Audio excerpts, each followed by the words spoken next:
Okay, so now we're going to talk about the sequence of play. Before we do that, we do have a couple of things that we have to cover first. So first we have to talk about the turn. What is a turn in the Guns of Gettysburg? The turn is the basic unit of time in the game to reflect the variable tempo of combat in the period. The number of hours represented by a turn is not fixed and can vary from turn to turn. So we know this is the time track, but what we have to know is that these hours can change. You might go from just playing 1 hour to several hours, depending on the board state. First player and second player. Now this is where things get a little confusing to me, and maybe to other players who are war gamers, because the first player is not the person with the initiative. So let's go over this really quickly and get an understanding of what the designer is trying to tell us. There are 2 player roles, first and second. The players can change roles during the game. The roles simulate initiative. The second player has the initiative. So that's kind of the weird part. She controls the turn duration, see section 7, which is like right over here, and in a multi-hour turns can march farther, which is section 12.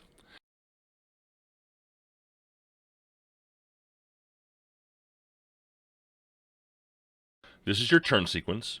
The turn sequence is as follows. 1, the turn duration phase. This is how we determine how many hours we're going to play based on the second player's decision and the board state of the game. Second is the first player's action phase, which he will complete all of these from, in order, 1 through 6. The second player's action phase, and then the objectives phase. Just to quickly go over it, the action sequence phase has the draw battle tokens, withdrawal moves, attack moves, reinforcement entry moves, march moves, and general orders for the next turn. Now, the game rules go a little bit backwards here, and they discuss general orders now, and for good reason. You have to understand what general orders are in this game, because if you give the wrong orders, it could be devastating to your plans and to your initiative. So let's go over that really quickly. The general orders are a policy choice that you make that affects your entire army. That's all your blocks. And remember, the U.S. has a different issue with their cavalry, so keep that in mind. Your choices are attack, hold, or withdraw. At the end of your action phase, you declare, state aloud, your general orders for the next turn. General orders determine the kinds of movements you are allowed to make. Yes. So, depending on what orders you pick, you may not be doing a withdrawal move or an attack move. So be mindful that if you need to withdraw, you have to do a certain order in order to do that. In order to attack, you have to declare a certain order to do that. The choice of general orders for the next turn, attack, hold, or withdraw, is restricted as follows. If you are the second player, you voluntarily chose a turn duration of less than the legal maximum for the current turn, for the next turn, you must either choose attack or withdraw. So, if the board state says you could take a second hour, for example, and you chose to only do 1 hour, okay, you have to choose to attack or withdraw. That is your only choices in this game turn. If the next turn is a night turn, or you have no battle tokens in your tray, you cannot choose to attack. That is the second bullet point. And the final bullet point, if you or your opponent have no blocks on the map, you must choose hold. So now we're getting into the general orders. Under all 3 types of general orders, you can make reinforcement entry moves and march moves, and must perform any mandatory withdrawals called for by the rules. Mandatory withdrawals usually refer to battles that you've lost, and then you have to pull back because you have no choice. So now we're going to go over the first one, attack general orders. This enables you to make attack moves. If you are under attack general orders, but make no attack moves in your action phase, you must immediately take at least half of your battle tokens in your tray, your choice, and put them face down on your return stack. The return stack is explained in section 8. So going to the triangle, the penalty is canceled if you cannot make any legal attacks, or if your opponent made any withdrawals or attacks between the time you last declared general orders and your current action phase. So just to clarify what it means by legal attacks, if you can make an attack on your opponent, whether it be an artillery attack or you can move into position to attack, you have to be able to do that. If you can't, you're going to take the penalty. So what they're saying here is if you're going to attack, let's say you moved in to attack Buford, and because he has that ability to withdraw voluntarily, and he happens to pull away, you won't be penalized for that because you made the attempt. Next is your withdrawal general orders. This enables you to make voluntary withdrawals.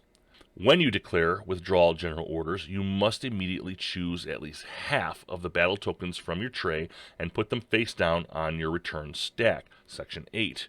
Hold general orders. The default orders when neither attack or withdrawal is desired. At the start of the game, you are both at hold general orders, both Union and Confederate.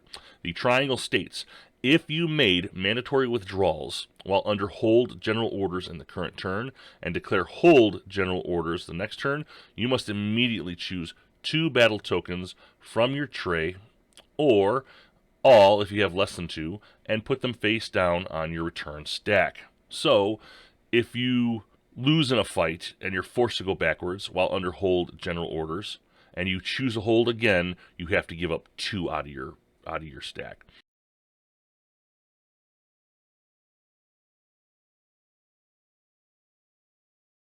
Okay, so now let's get into the turn duration phase. That's the first part of the turn sequence.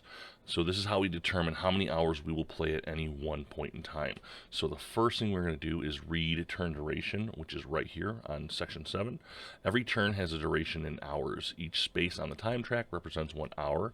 A turn's duration is determined in its turn duration phase. The duration is indicated on the time track by the turn start and turn end markers, which we discussed.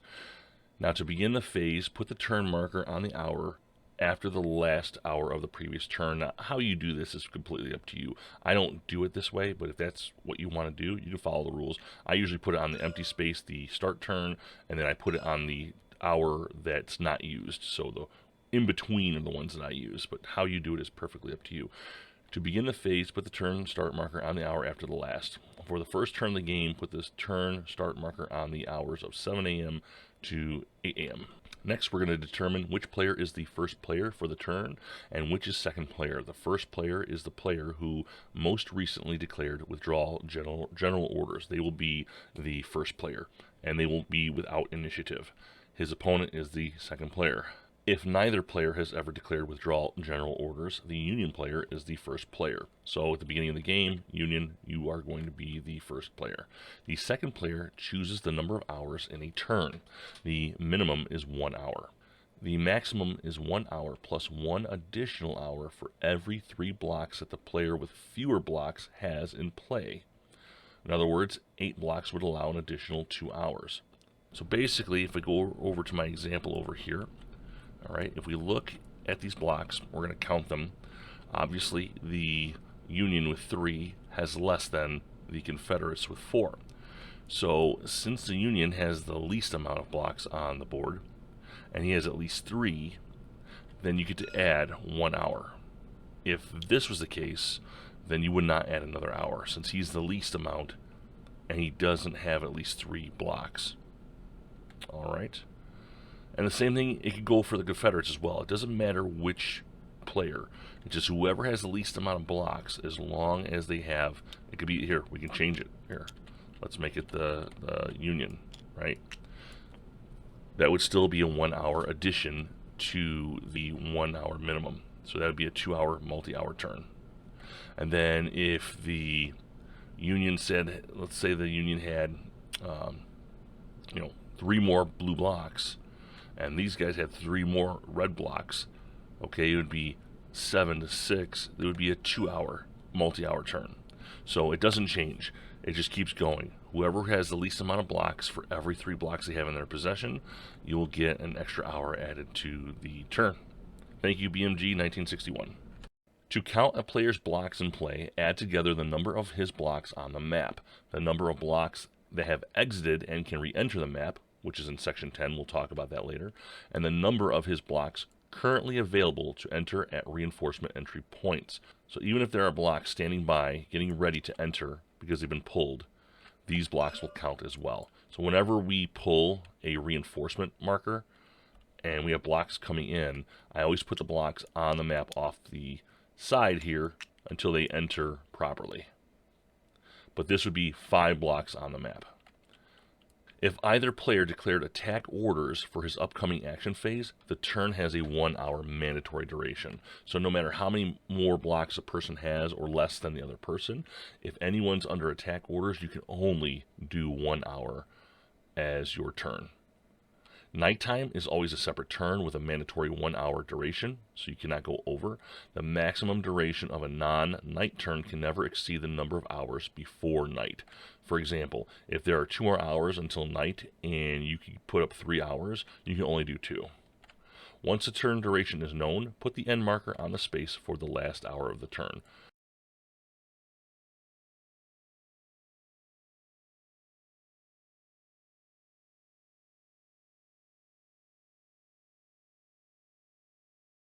The next part of the turn sequence is the first player's action phase and the second player's action phase.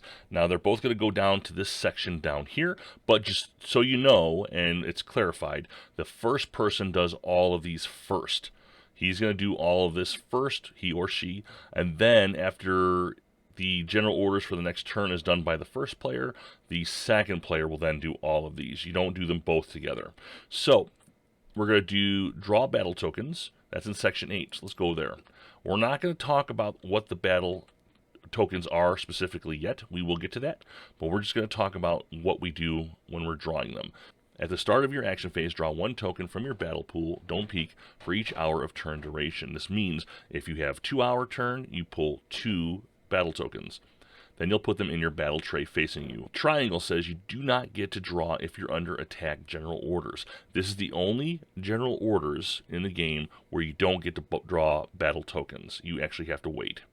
You cannot keep more than 8 tokens in your tray, so after you have drawn all your tokens, if you have more than 8, choose which ones you want to keep and put the rest in your return stack on the map. So very simple. There's going to be times where you'll have less than 8 in your hand, so you'll just be drawing into your hand and keeping everything.